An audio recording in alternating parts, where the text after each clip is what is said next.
Hello, everybody, and welcome back to another episode of the Sexy Business Podcast. As always, I'm one of your hosts, Lewd Neko, and joining me is my co-host, Spooky Dangerous. Pinned to a dildo. And today we have another interview for all of you. We are going to be interviewing Marui, which I probably messed up the pronunciation of, a French furry lewd game dev who's made a small collection of lewd games such as Ody Mos, which I've played, Risky Sanctuary, Cactus Mayhem, Monolilith, Dagon. There's really a bunch of stuff. And so go ahead and introduce yourself. Well, hello everyone, it's Malroy. And I just realized that I made a lot of stuff actually. So yes, furry baguette, living in France and making a lot of not safe for work arts and games for the pleasure of everyone. Hopefully. Hopefully is right. Yes. Yeah, so you've made sort of like a small collection of like really diverse, I would say, porn games. I mean, we've talked to a lot of people who work on like visual novels typically as kind of one of the most common adult game formats, just to tell a story and have some, lewd images and whatnot. But I mean, you've sort of made everything from like some like sandboxy things to like management games to a puzzle game. That would be Ody Mos, which we're going to talk about, fighting games, card games. So there's a really wide selection of genres here. So I think that's a good place to start. You've worked in a lot of different genres. What sort of motivates you to try out all of these like different kinds of gameplay? That's a very good question. And get me started. So I have a question first, and it's for everyone. So the question is, what do you prefer to do in real life? Do you prefer to kill people or to have sex or intimate relationships with your loved ones? I would hope have sex. I haven't killed anyone yet, so I can't speak to that option in particular. So that's an interesting thing. We are in a game industry, or oddly enough, most of the games are going in the other way. I mean, sex by nature is supposed to be fun, opposed to, murder and war and this kind of stuff. And it's interesting that after decades of making games, people manage to make it fun and interesting and engaging. And when people tell me it's not supposed to be the case with sex, I think it's weird because it is by nature supposed to be fun. So it is supposed to be the easiest one to adapt in a video game. So I'm just trying to find interesting ways to gamify the sex experience and all the social part around it. And it's cool because not a lot of people are trying to do it or have tried before. So it's like a big playground, and you can try to make anything you have in mind.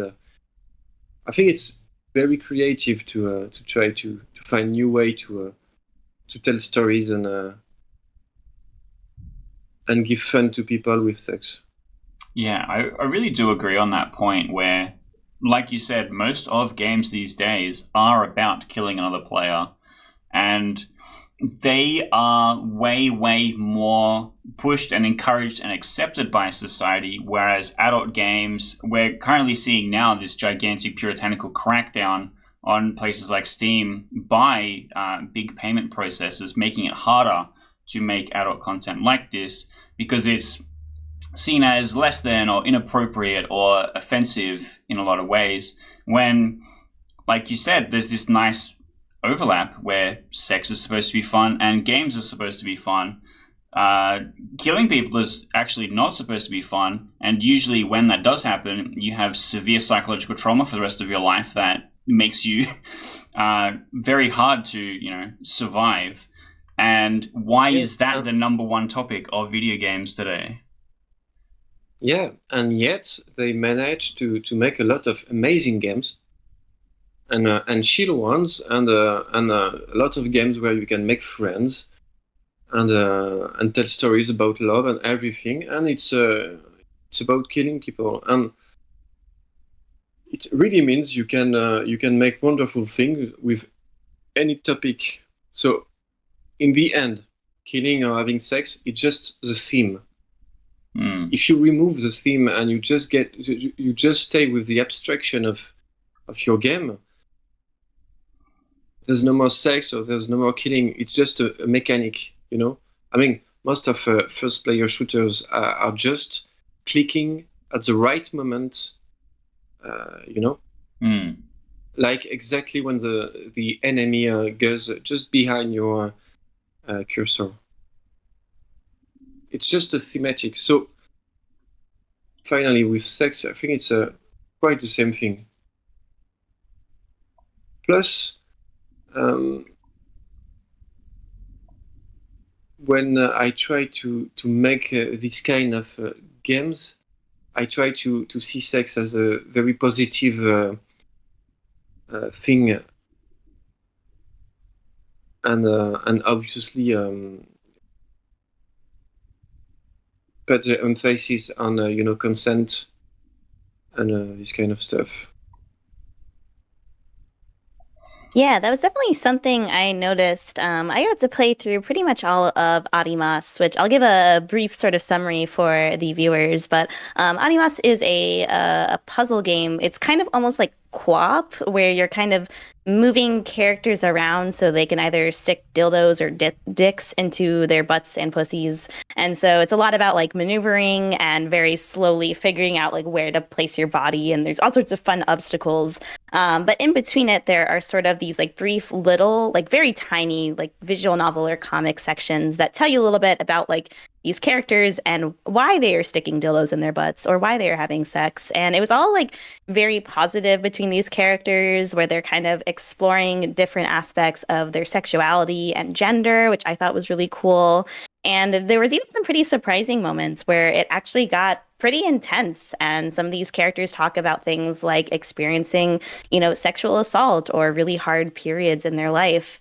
And so I appreciated that sort of balance between, it's very fun and it's a lot of, kind of like silliness and like consent and like all of that good stuff. And then like I'll give her an example. There was one like moment from the game that I think really impressed me. And it's when essentially the character's sort of like girlfriend or like partner has just talked to him about how she had a really bad experience in the past with sexual assault. And typically, the game up to this point has just been about putting dicks in your butt. But this time, the puzzle is to hug her. And I was so impressed with that, like, little bit of like gameplay and story coming together. Because I was reading this section, I was streaming it, and I said out loud, like, oh man, I just want to give her a hug right now. And then the game actually let me give a hug. And I thought that was a really cool way to sort of, like you said, like gamify this experience of like intimacy. Yes, because sex is supposed to be positive, but in real life, it's not always the case. So it's interesting to talk about sex and every aspect of it. And if you have to talk about the consent, sometimes you cannot talk about consent without showing the consequences of its absence. Plus, the stories some of the characters tell in this game are actually real stories that some people told me. Actually, when I was not prepared, and they were quite shocking because you hear them out of nowhere, and I wanted the player to feel the same thing as I felt. When you've never been confronted to it, and you have to say or do something, and can be quite hard. Yeah, I definitely felt that because, alongside of the fact of these being like gamified sex, like you've also chosen sort of furries as like the niche you're going to explore.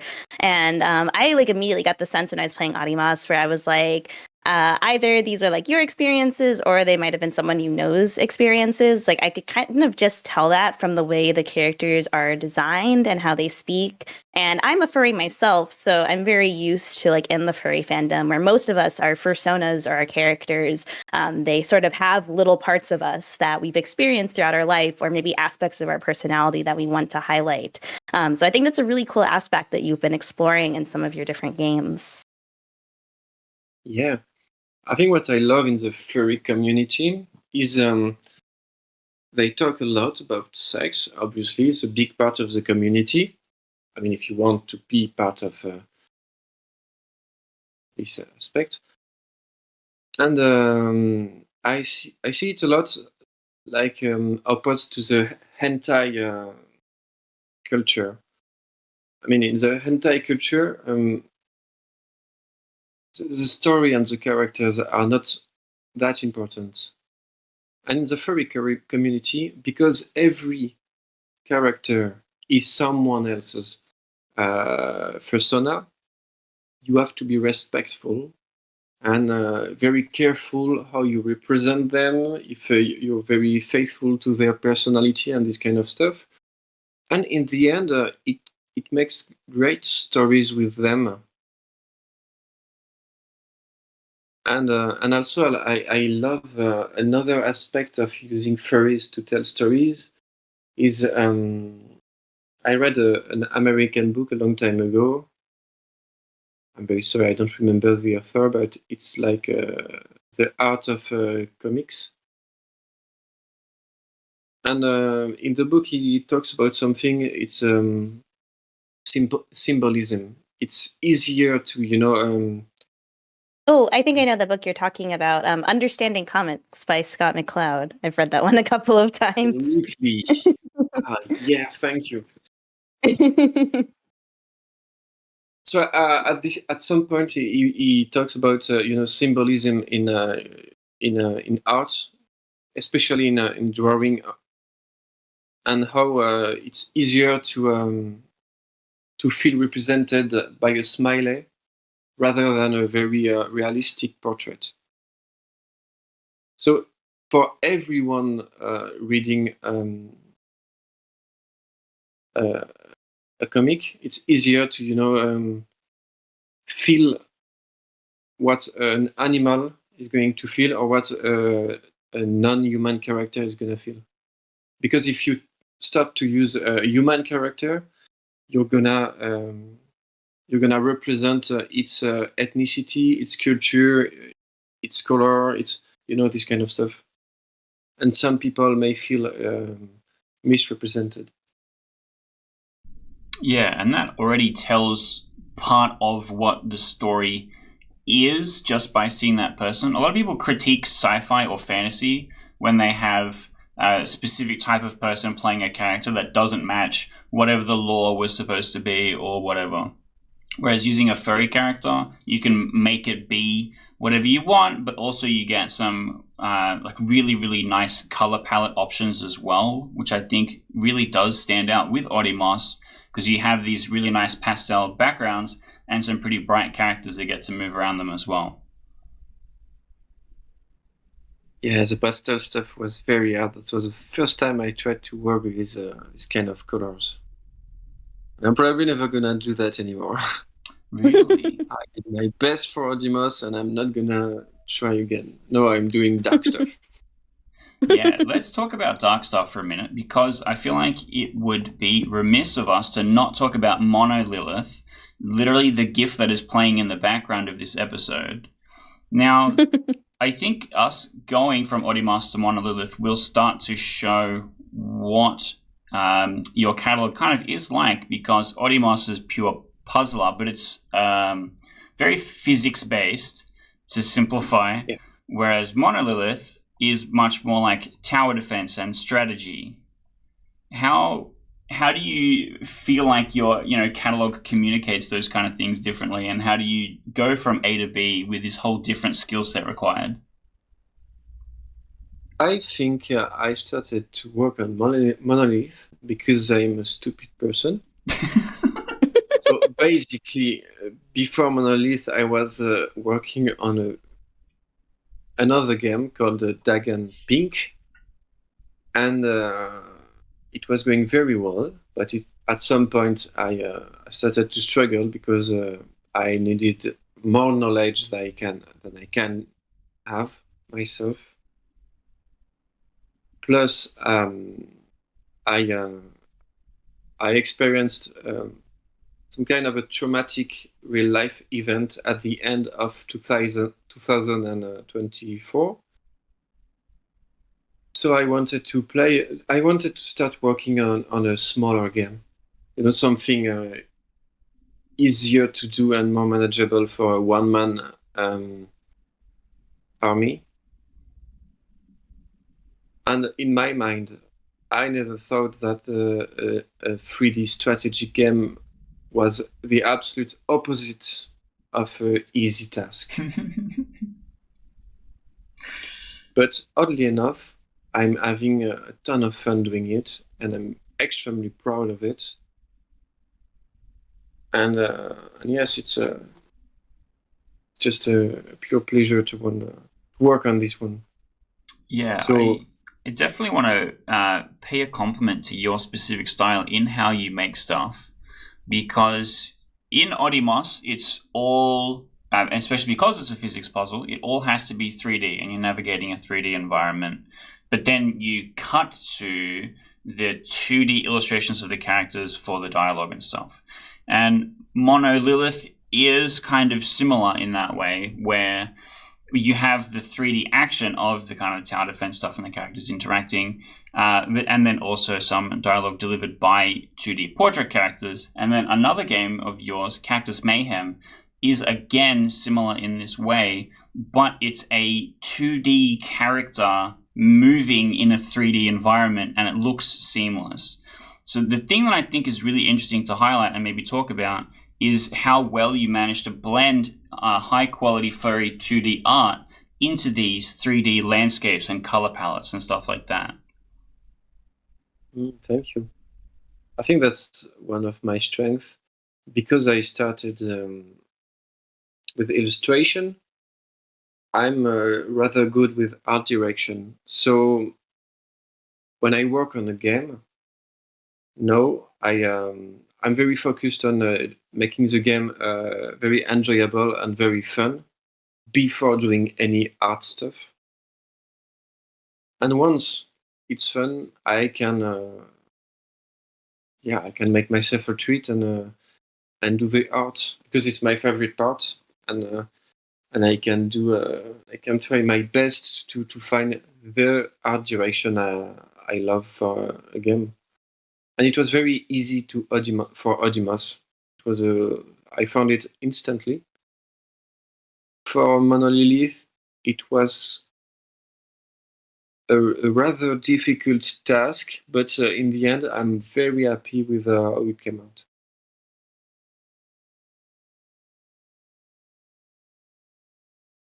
All right. So now I want to talk a little bit about like reception because you've made a bunch of different games. You've released them on a couple different platforms. You have different forms of social media.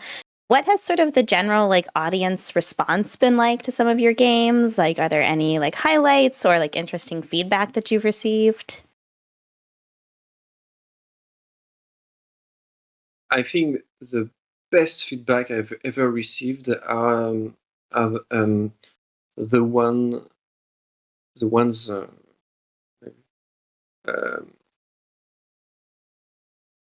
summarizing my process or my line of working. For example, when someone says they came for masturbating but they stay for playing, I'm like, yes, that's exactly it.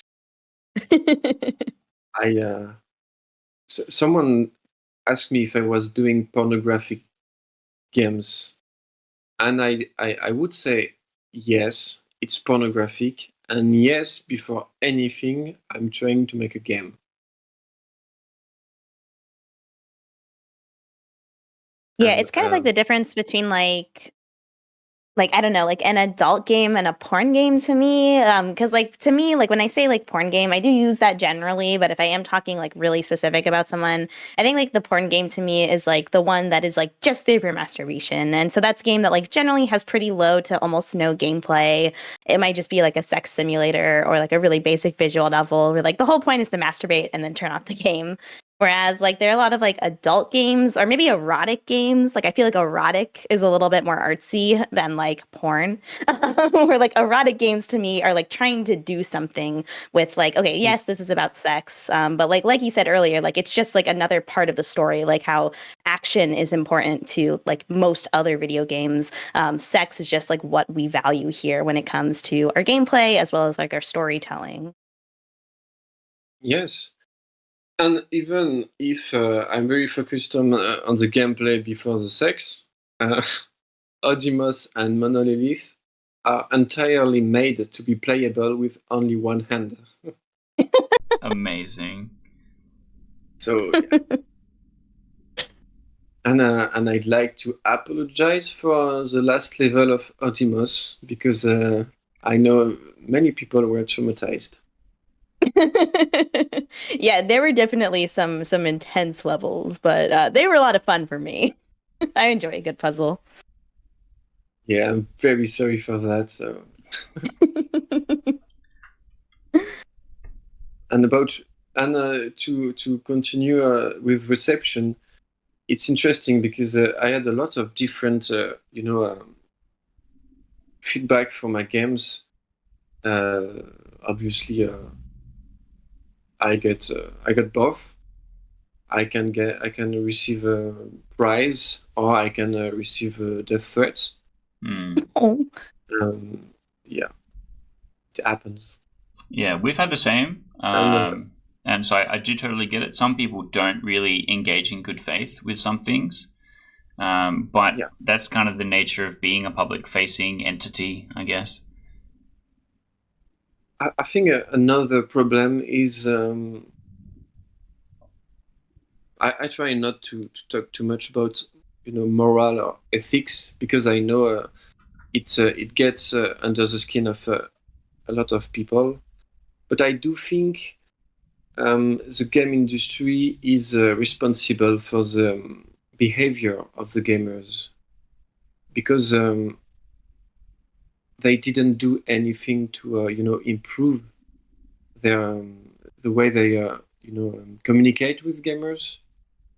And I mean, most of gamers didn't become aggressive or this kind of stuff because they are like this. It's because they had the occasion of act like this. And I think And one especially with thing, like indie games, like the fact that you're a solo dev is also like really impressive, first of all.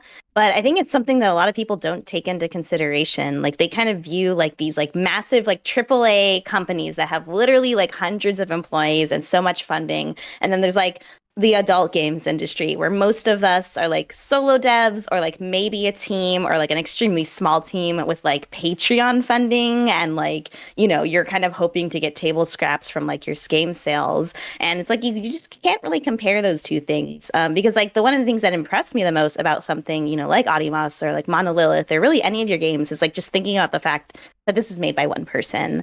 Like, because that's really hard to be able to do the art, the design, and the gameplay, especially for the kinds of gameplay that you're doing.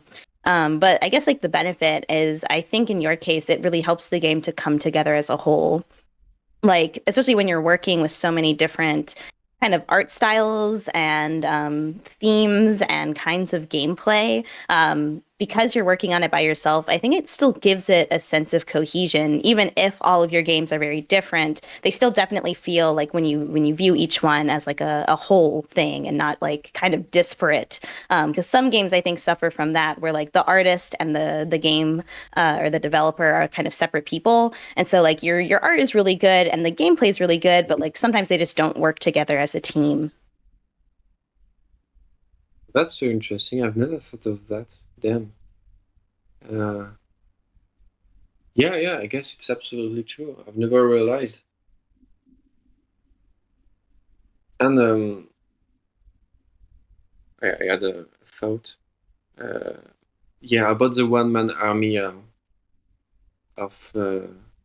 about being a solo dev. One fun thing with the reaction and this part of the work is on Steam when people are hungry, they talk to me like if I was a very big society, with a lot of employees, and then just arrive like, yeah, I'm just a one dude.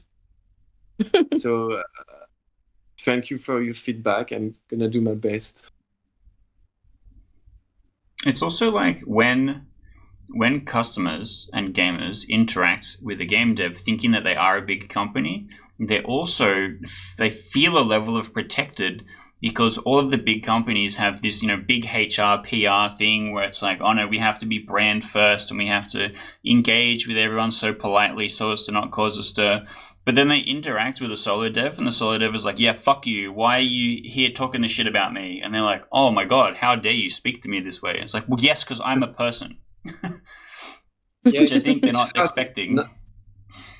It's very hard not to to behave like that. Yes, what I usually do is I answer that. I mean, I write the answer. I write all the poison I can. Then I delete everything.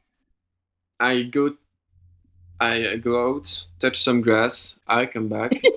And I say, thank you for your feedback. And I apologize if your experience wasn't greatest possible. I'm just a solo dude, and I'm gonna do my best to improve things. And many times people are surprised, and some of them apologize. But also, I don't want to be too harsh with people, and I try to show them why I would like them to be with me. And it's fun because it remembers me. I spend a lot of time on a pirate website where people download my games without paying a dime. And it's very fun because they are very, very free in their feedback, and they don't hesitate to insult every part of the game. Yeah.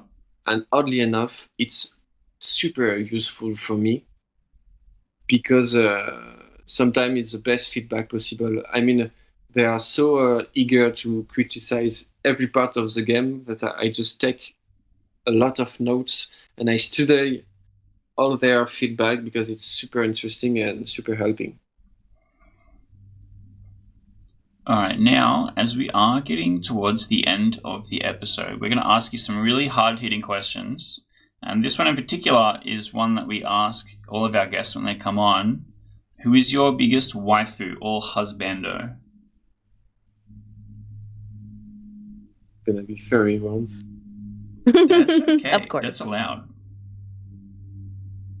Okay, so who's my biggest furry crush? That's hard. I think I'm just gonna think about my most successful fan art. So it's probably gonna be Tails from Sonic. Yeah. Obviously the adult version, because in a story you can see Tails in his 30s with his wife and his children. Obviously there's probably gonna be some Crystal, some Classic. Robin Hood, Fox. Also classic. What else?